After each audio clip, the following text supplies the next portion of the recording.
Hello my loves and welcome back on my channel. Today we talk about one of my favorite topics, and this is cycle syncing.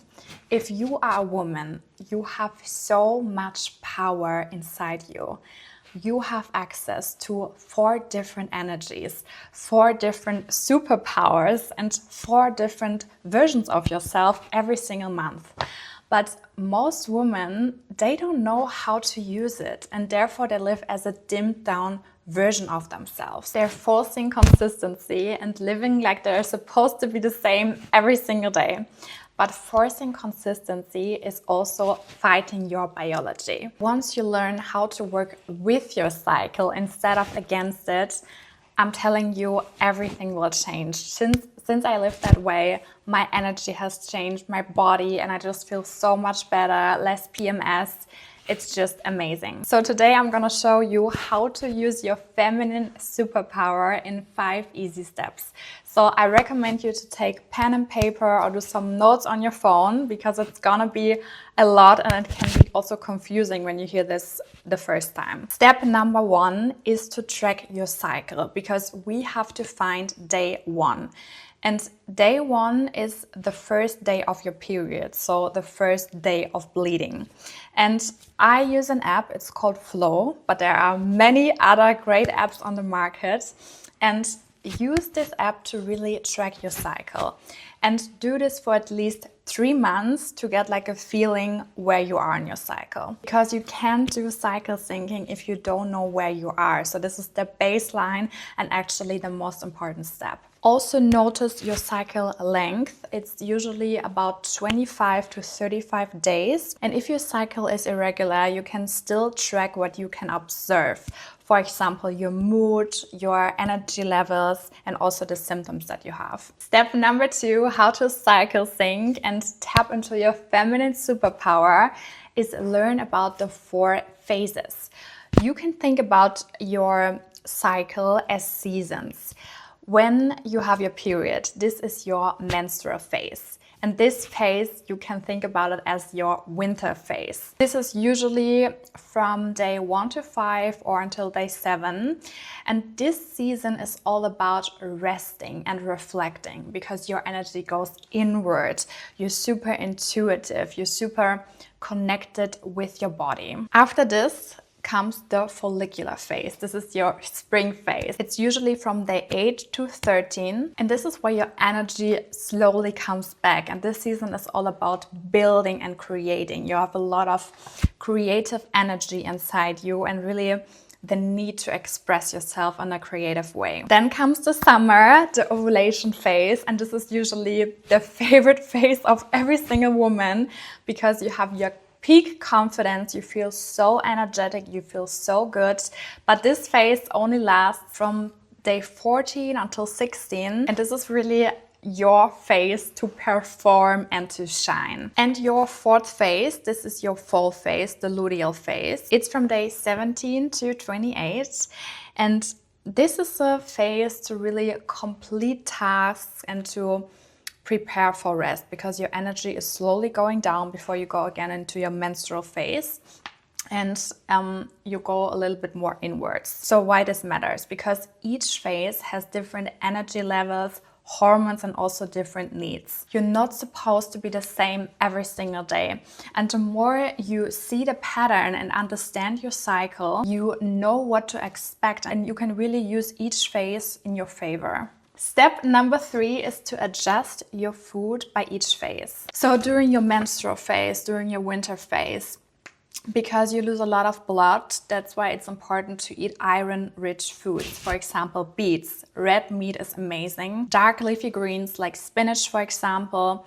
And it's also really important to eat warm, cooked foods. For example, soups, stews, everything that is cooked, because it's not so heavy on your digestion. Also make sure you don't fast during this time and you don't consume too much caffeine, because this really spikes your cortisol and brings your nervous system so much out of balance. And during our period, we're so sensitive, so please reduce your caffeine intake. If you still want something, you can switch to matcha, for example. I love matcha, but be really careful here. During your follicular phase, where your energy comes back. It's all about light, fresh foods, lean proteins, and also fermented foods, because here we really want to focus on gut health, and fermented foods are amazing. So try to include more things like kefir, sauerkraut, kimchi to really support your gut health. During your summer phase, your ovulation phase, where your energy is super high, also your digestion is a little bit better. You can really tolerate more raw foods, so you can have like raw veggies, fruits, colorful vegetables, berries, quinoa. These are all great. So now comes the interesting part. Now we're going to our luteal phase. This is the phase before our period. And this is the phase where most of us women, we feel not like ourselves anymore. We experience cravings, we a little bit anxious, and here it's really important to support these symptoms with our nutrition. First of all, we are more hungry, so it's important to eat lots of complex carbs and also grounding foods. These are foods like sweet potatoes, quinoa, brown rice, beets, carrots are amazing. I love to make always like root vegetables in the oven. It tastes amazing. And also we want to focus on blood sugar balance. So always try to include protein, healthy fats, and complex carbs, all these three components to your meals, so that your blood sugar is more stable, because otherwise we experience these crazy cravings all the time. And the more you focus on your blood sugar, your cravings will get so much better. Also, you are allowed to eat a little bit more during this phase. No worries. Your body also burns more calories during this phase. So that's also why we're so much more hungry. You're also allowed to have dark chocolate for magnesium. Also no fasting here and not so much caffeine intake. And why this matters so much is because different nutrients support different hormone production. Eating the same all month is like fighting your biology. This really balances your blood sugar, reduces cravings, and improves also your PMS symptoms. And my tip is really don't overcomplicate everything. Just add a few phase-specific foods into your diet each phase. And also don't focus on what to restrict, what not to eat. Focus more on what you want to crowd in, what you want to add into your diet.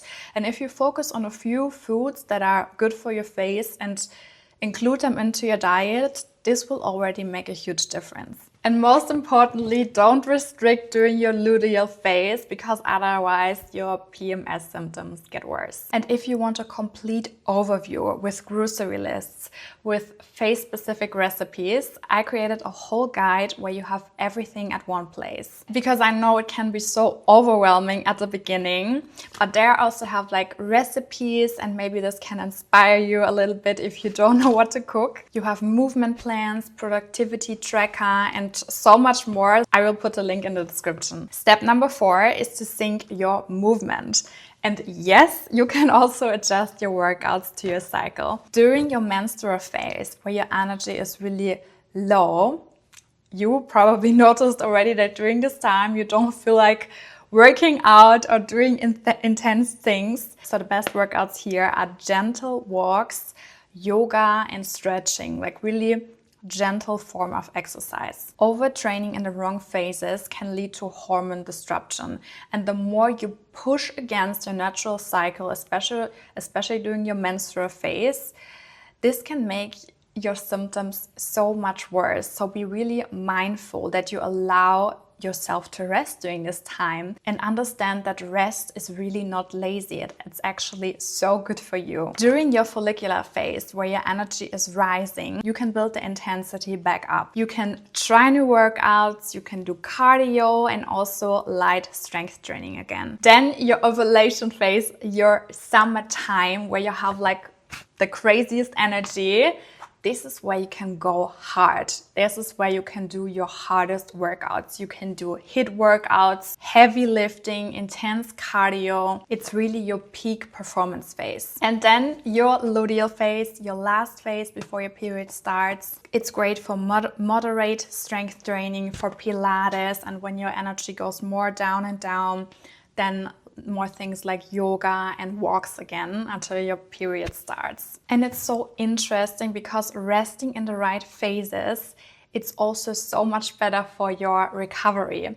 And whenever I allow myself to rest during the luteal menstrual phase, I have so much more energy in my other phases. It's crazy. So schedule your hardest workouts for the ovulation phase and always listen to your body over a workout plan. Step number 5, and this also has completely changed the game for me, and this is planning your schedule around your phases. So during your menstrual phase, you want to have minimal commitments because you don't have any social capacity for other people. You're really going inwards. And because you're so intuitive during this phase, it's a great time for planning, reflecting, and also admin work. Don't schedule here big events or launches. Then in your follicular phase, in your spring phase, you can start new projects because you will feel so inspired, and it's a great time to do new things. Brainstorming, also learning, creating creative content is great here. And you can really use this phase to build your momentum. Then during your peak phase, your ovulation phase, you can schedule presentations, meetings, launches, photo shoots, really important things like conversations, pitches, because you are at your peak confidence, and it's really the phase to be visible and show yourself to the world. And then during your luteal phase, this is the phase where we want to complete our projects, where we do all the detail work and where we organize again and get ready to rest. Don't start new things, especially in the late luteal phase, because I promise you it's going to be a disaster. If you want to try something new, do something new, start a new project, do this in your follicular phase, and then you can build the momentum in your ovulation phase. This is the best. And this is really strategic scheduling because you don't work harder, but you work smarter. And you do the right things in the phases where it's easy for you, where it's really easy for you. And also your menstruation is a great phase because you're so intuitive, you're so reflective and so connected to yourself. So you will have a lot of downloads, and you can use this phase to really guide you and make a plan for the other phases. I hope my tips could help you from going against your body to work with your body, to work with your different energies. And if you want a complete overview, then check out my cycle syncing guide down in the description. And guys, thank you so much for your support. It really means the world to me, and it would help me so much if you could follow my channel and leave me a comment or a like. Thank you so much.